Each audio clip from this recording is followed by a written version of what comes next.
Hey guys, Raj here. Today I am going to be reviewing a fragrance from Christian Dior, and more specifically, one of the, actually I think the latest addition to their La Collection Privée line. This one is called Fève Délicieuse, which means, from what I've heard, delicious bean.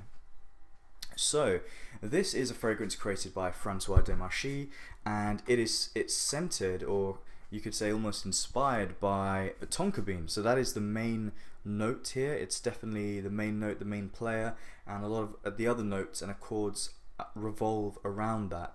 On the Dior website, it says the notes are Calabrian bergamot, tonka bean absolute, and Madagascan vanilla. And what Francois Demarchi actually says, he says that he wanted to compose a fragrance that would be a personalized representation of the tonka bean and celebrate the duality between its sweetness and its surprising touch of bitterness. Interestingly also, it gives a little bit more detail about the note itself and how it's like extracted. So what it says is that tonka bean is native to Venezuela, Guyana and Brazil. It's picked from the tree and dried before being ground into a powder, and this powder is then used to make the concrete or absolute. So the powder, I guess that's being used to make the oil or something like that. It says it's intense and textured. It lets its soft, warm aromas unfold in the heart notes of Fève Délicieuse. So yeah, I mean, this is definitely a gourmand fragrance, definitely on the sweeter side. Not overwhelmingly sweet. I think it's a fragrance that could be worn in evenings, night outs. I don't see this as being a casual fragrance. I don't see this as something you would just throw on and just think, oh yeah, I'm going to wear Fève Délicieuse. It's really like I'm going out tonight, wearing my best shirt, wearing my best jacket, maybe on a date. Fève Délicieuse would work really, really well. I do actually have personal experience of that, and I can definitely testify that it does work. So, performance is good, and I got about, well, actually, performance is not great. It's good. It's not great. I got about 6 or 7 hours, but I did feel that it became quite soft after a couple of hours. But it was still, I could still notice it. And to be honest, I wore this a couple of times to work, which is probably not the most appropriate time to wear it. It's definitely an evening scent. But yeah, I think in the evening when you're going to be out for a couple of hours, this would be perfect. It would be a really nice fragrance to choose on kind of like a more romantic type setting, I feel. Okay, so what do I get from the notes of this one? Well, in the opening I actually get a rosy style powdery accord. I don't get any of the bergamot. There's no citrus at all in here, for me anyway. It is a kind of a slightly powdery, almost sugary tonka bean that comes through, and just like Francois Demarchi said here, there is a slight bitterness to it. It kind of feels almost like a bitter chocolate, that type of a type of smell you would get from a bitter chocolate powder. I know obviously bitter is a taste, but you can kind of express it as a scent in some ways. I think anyway. I think you can. As you go on, it does slightly turn into something slightly quite milky and quite milk chocolatey.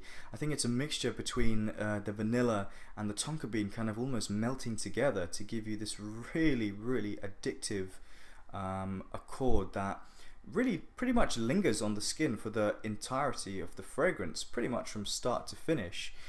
There is almost like a almost honey type sweetness in here, but only when you really get your nose right into where you've sprayed it. Whenever I sprayed this fragrance, I just did a couple of sprays on behind the ears, one on the chest, and that really was enough, because in the opening it can be quite strong, and the dominating notes for me were this sweet tonka, milk chocolate accords, and also there was a kind of almost almond cookie style type accord in there that kind of reminded me a little bit of Acqua di Parma's Mandorlo di Sicilia.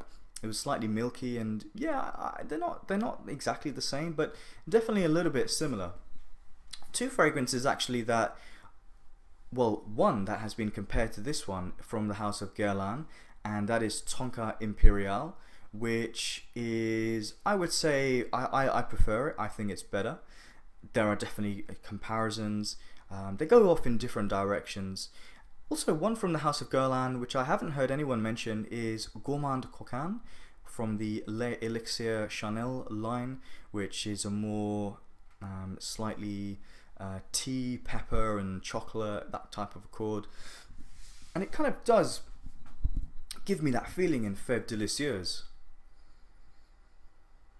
Yeah, it really, it was basically rosy, powdery, milk chocolate, tonka, sweetness, sweet vanilla, very delectable, very edible, very addictive type fragrance.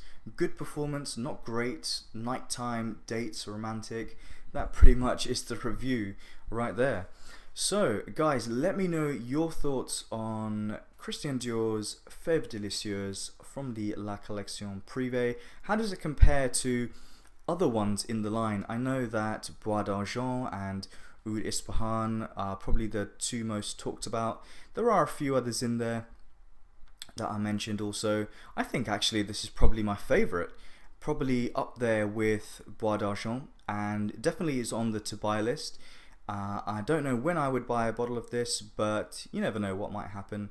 It's on the to buy list. And is it on your to buy list? Do you guys like it? Do you guys dislike it? Are there any other alternatives that I haven't mentioned?